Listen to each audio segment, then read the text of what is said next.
Cumprimento a igreja com a paz do Senhor Jesus, amém? Graças a Deus. Convido a igreja a abrir a palavra de Deus no Evangelho de Mateus, capítulo 16. Mateus, capítulo 16.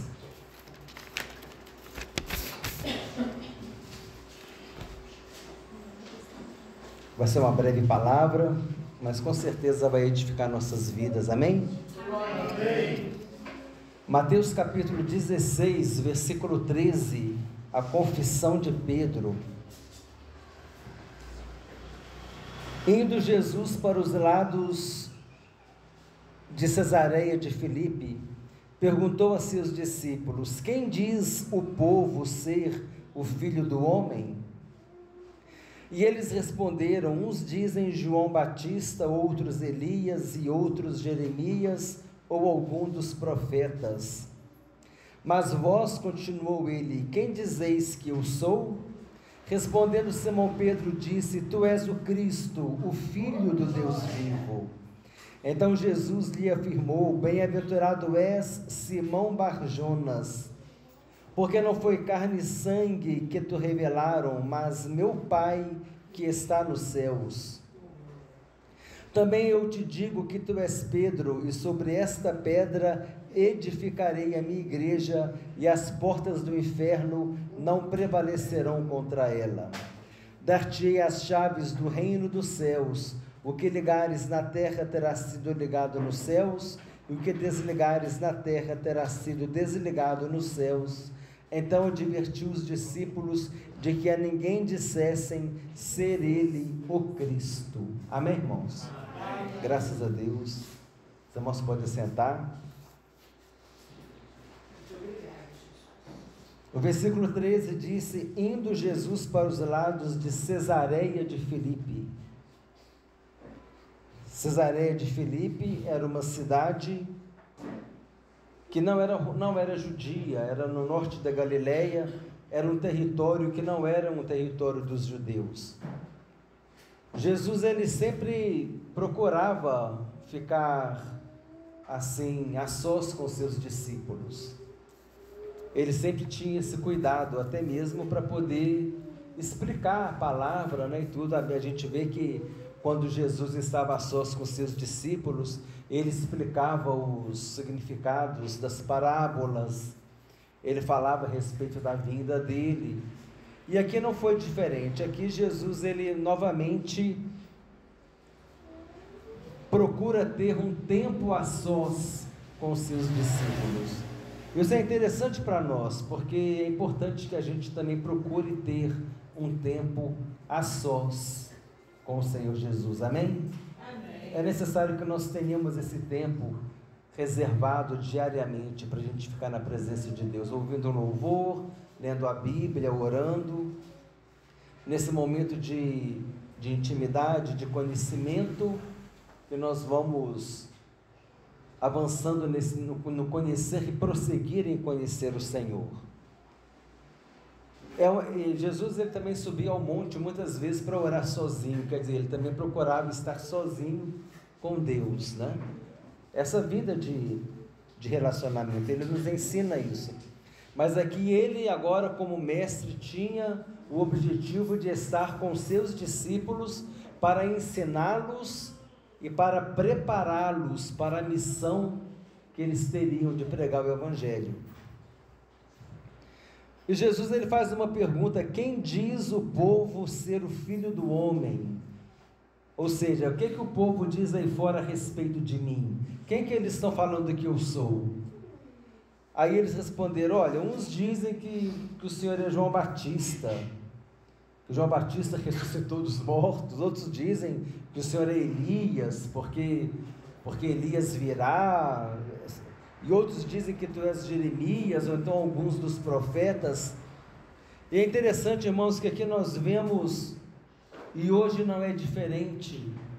Se você perguntar quem é Jesus, muitas pessoas vão falar muito a respeito de Jesus. Jesus é um grande filósofo.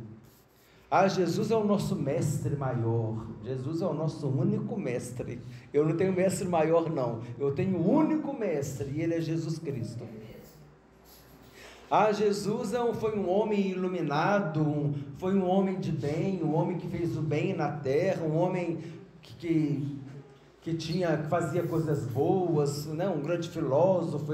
Então, cada um fala que Jesus é alguma coisa, mas muitas vezes as pessoas elas não vão no ponto certo, que Jesus Cristo é o nosso grande Deus e Salvador. As pessoas, assim como eles, tinham um conceito errado de Jesus, e hoje é muito comum isso também. As pessoas têm um conceito errado de Jesus. Ah, eu acredito no Jesus histórico, né? E Jesus é histórico mesmo, ele fez história, mas ele é muito mais do que um Jesus, do que histórico. Aí agora Jesus ele vai e diz assim: olha, vocês estão há tanto tempo comigo, para vocês quem sou eu? Já que o pessoal lá fora fala que eu sou Elias, Jeremias e tantas outras pessoas, tanto conceito diferente, tanto conceito, mas para vocês quem sou eu? Aí então Pedro diz: tu és o Cristo, o Filho do Deus vivo. Pedro ele acertou a respeito de Jesus, por quê? Porque Pedro já conhecia Jesus, Pedro já tinha vida com Jesus, já estava caminhando com Jesus, e foi aquilo que nós falamos, né? Como diz Oséias capítulo 6, versículo 3, conheçamos e prossigamos em conhecer o Senhor. Não é só conhecer, mas é prosseguir em conhecer, aprofundar cada vez mais no conhecimento de quem é Jesus. E pode ter certeza de uma coisa: nós vamos chegar no último dia de nossas vidas e ainda não conheceremos Jesus em sua totalidade, em sua total grandeza, porque Ele é o Todo-Poderoso, porque Ele é o grande Deus sobre toda a terra. Mas o que Ele nos revelou para nós, aquilo que Ele quer que a gente conheça dEle, Ele já deixou dentro da palavra de Deus, dentro da Bíblia, revelado para nós quem Ele é. E o próprio João disse, Paulo também disse que Jesus é o nosso grande Deus e Salvador, e agora Pedro diz: tu és o Cristo, o Filho do Deus vivo. Pedro tinha várias experiências com Jesus, eu notei algumas aqui, assim ele como os discípulos. Os discípulos, eles viram Jesus multiplicar o pão 2 vezes, antes desse episódio. Eles viram Jesus andar sobre o mar, eles viram a cura de um endemoniado cego e mudo, ele curou o homem da mão ressequida, ele curou outro endemoniado, curou 2 cegos, ressuscitou a filha de Jairo, curou a mulher enferma, acalmou a tempestade, libertou o endemoniado gadareno, curou a sogra de Pedro. Jesus já tinha feito muitos milagres, eles já estavam convivendo com Jesus, e a partir do momento que eles foram convivendo com Jesus, Jesus foi se revelando a ele. É outra aplicação para nós também. Quanto mais nós estivermos próximos do Senhor Jesus, mais a gente vai conhecer o Senhor. A vivência traz experiência. Quer ter experiência com Jesus? Tem que ter vivência com Jesus, tem que ter vida, vai vivendo com Jesus, e você vai tendo experiência com Ele. Quanto mais nos aproximamos de Deus, mais a gente vê a grandeza de Deus.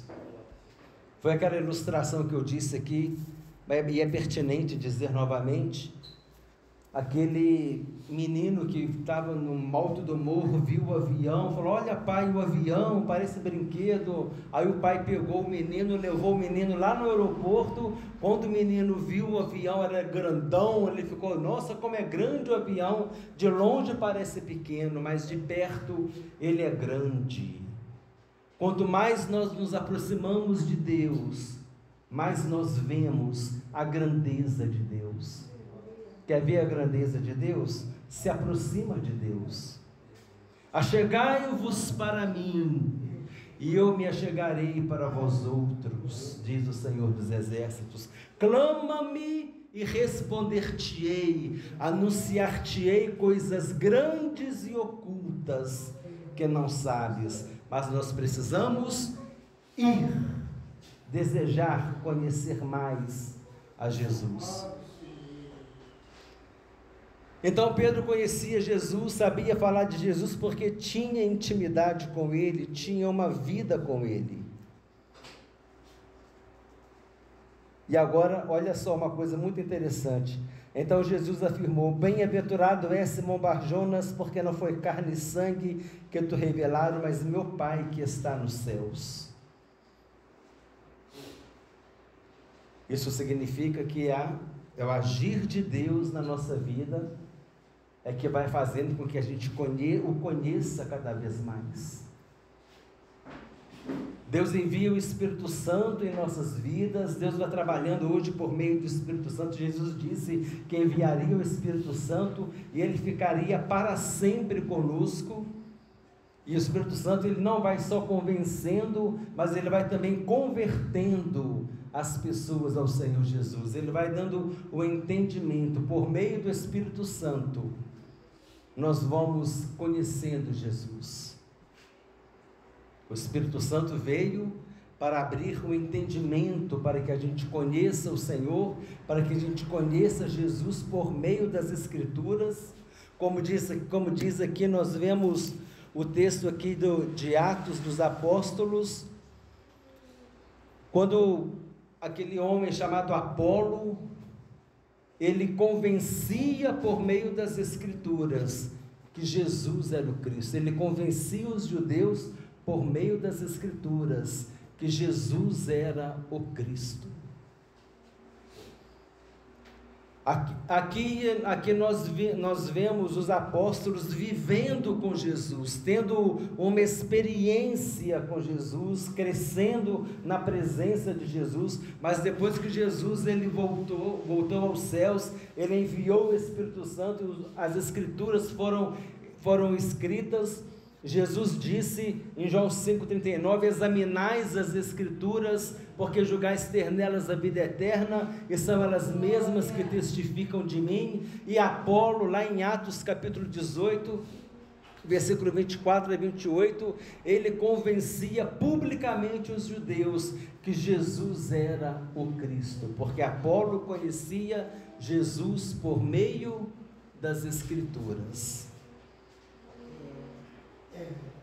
Apolo conhecia Jesus por meio das Escrituras. Os apóstolos que escreveram, o Novo Testamento tiveram uma vida com Jesus e escreveram as experiências que eles tiveram com o Senhor Jesus. Então hoje nós conhecemos Jesus por meio das Escrituras. Jesus disse: aquele que crê em mim, como diz a Escritura, do seu interior fluirão rios de água viva. E Jesus também disse, a Escritura não pode falhar, a palavra de Deus não falha. Jesus disse: passará o céu e a terra, mas as minhas palavras não passarão. E aí agora Jesus diz assim: também eu te digo que tu és Pedro, e sobre esta pedra edificarei a minha igreja, e as portas do inferno não prevalecerão contra ela. É interessante nós entendermos esse versículo, porque quando Jesus disse para Pedro: Pedro, tu és pedra, mas sobre esta pedra edificarei a minha igreja. Esta pedra que Jesus está falando não é Pedro, mas a pedra foi a afirmativa de Pedro. A palavra de Pedro: tu és o Cristo, o Filho do Deus vivo. Esta é a pedra sobre a qual Jesus edificou a sua igreja. Ele edificou a igreja sobre ele mesmo. Jesus é o fundamento da igreja. E Paulo diz em 1 Coríntios capítulo 3, versículo 11: e ninguém pode lançar outro fundamento além do qual foi posto, o qual é Jesus Cristo. E há uma interpretação errada nesse versículo, quando há pessoas, existem pessoas que dizem que Jesus edificou a igreja sobre Pedro, porque ele falou sobre esta pedra edificarei minha igreja. Mas esta pedra que Jesus está falando, não é Pedro, mas é a afirmativa dele: tu és o Cristo, o Filho do Deus vivo. É sobre o próprio Senhor Jesus que ele edificou a sua igreja. Jesus é o fundamento da igreja, é por isso que ela é inabalável, é por isso que Jesus disse: as portas do inferno não vão prevalecer contra a igreja do Senhor Jesus, porque a igreja do Senhor Jesus, ela está fundamentada no Senhor Jesus, no próprio Senhor Jesus, e as portas do inferno não prevalecerão contra ela. Pode o inimigo se levantar, mas do jeito que ele levantar, ele vai cair. Ele vai cair por quê? Porque Jesus é quem guarda a sua igreja. Jesus é o general, é aquele que guarda, é o protetor. Jesus é o pastor, é o sumo pastor de nossas almas, é Ele quem guarda a igreja. Nós estamos sob os cuidados do Senhor Jesus, e as portas do inferno não vão prevalecer contra a igreja. Aí Jesus continua dizendo: dar-te-ei, Pedro, as chaves do reino dos céus. O que ligares na terra terá sido ligado nos céus, e o que desligares na terra terá sido desligado nos céus. Aqui agora Jesus fala: olha, igreja que está fundamentada em mim, eu vou te dar as chaves do céu, ou seja, autoridade. A palavra chave na Bíblia significa autoridade. Se você tem a chave de algum lugar, você tem autoridade para entrar ali. Você tem a chave do seu escritório, do seu serviço, você tem autoridade para entrar ali. Se você passa a sua chave para alguém entrar na sua casa, ele está com autoridade, com autorização para entrar ali. Você pega a chave do carro e passa para alguém, você está dando autoridade para aquela pessoa usar o seu carro. Mas você está usando o carro do fulano, mas ele me emprestou a chave, ele disse que eu posso usar o carro dele. Ou seja, Jesus deu autoridade para Pedro, para os apóstolos, para a igreja pregar o Evangelho. E quando nós pregamos o Evangelho, quando nós falamos da salvação em Jesus, quando nós falamos que precisamos receber Jesus em nossas vidas como nosso Senhor e Salvador, quando nós falamos que precisamos procurar ter uma vida com o Senhor Jesus, e anunciamos o Evangelho da salvação para as pessoas, nós estamos abrindo a porta do céu para ela. Glória a Deus. A chave que abre a porta do céu é a pregação do Evangelho, porque o plano da salvação está revelado no Evangelho. É na palavra de Deus que está revelado o plano da salvação. É por isso que o diabo atua, ele trabalha para que as pessoas não deem crédito ao Evangelho, para que as pessoas não creiam na Bíblia. Jesus disse: examinais as Escrituras, porque julgais ter nelas a vida eterna, e são elas mesmas que testificam de mim. Aquele que crê em mim, como diz a Escritura, do seu interior fluirão rios de água viva. E lá em 1 Coríntios capítulo 4, versículo 4, Paulo disse que se o nosso Evangelho está sendo encoberto, é para os que se perdem que está sendo encoberto, para que não lhes resplandeça a luz do Evangelho da glória de Cristo. A estratégia do diabo é fazer com que as pessoas não creiam na mensagem do Evangelho, não creiam na Escritura que não pode falhar, como disse Jesus. Porque quando a pessoa não crê no Evangelho, ela não crê na mensagem da salvação. Quando a pessoa não crê no Evangelho, ela não crê no plano da salvação que Deus providenciou por meio da morte de Jesus na cruz do Calvário. Isso é que é importante entender. Porque nós temos autoridade para pregar o Evangelho, mas ao mesmo tempo existe um inimigo que se levanta para se opor à ação da igreja, mas as portas do inferno não vão prevalecer. E nós temos garantias de que, ela não vai, de que as portas do inferno não vão prevalecer, porque Jesus falou. Jesus prometeu que as portas do inferno não prevalecerão contra a igreja. Então nós temos que cumprir a nossa missão, como a irmã falou, nós temos que cumprir a nossa missão de pregar o Evangelho, porque a palavra de Deus não volta vazia, porque o trabalho feito no Senhor não é vão. E nós temos esse objetivo de cumprir o chamado que o Senhor nos deu. E ele disse, e essa palavra é para a igreja, não foi só para Pedro, porque hoje nós temos essa autoridade: dar-te-ei as chaves do reino dos céus, o que ligares na terra terá sido ligado nos céus, e o que desligares na terra terá sido desligado nos céus. Não é isso que a gente faz quando a gente ora repreendendo o mal? E a gente está quebrando aquela maldição na vida da pessoa em nome de Jesus. Nós estamos desligando daquela vida todo o mal. Por quê? Porque o Senhor nos deu autoridade.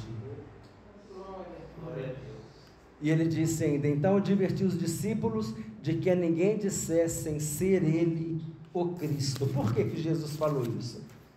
Porque ele ainda não tinha sido crucificado, né? Ele ainda não tinha cumprido a missão dele, que era a missão de fazer a obra de salvação na cruz do Calvário.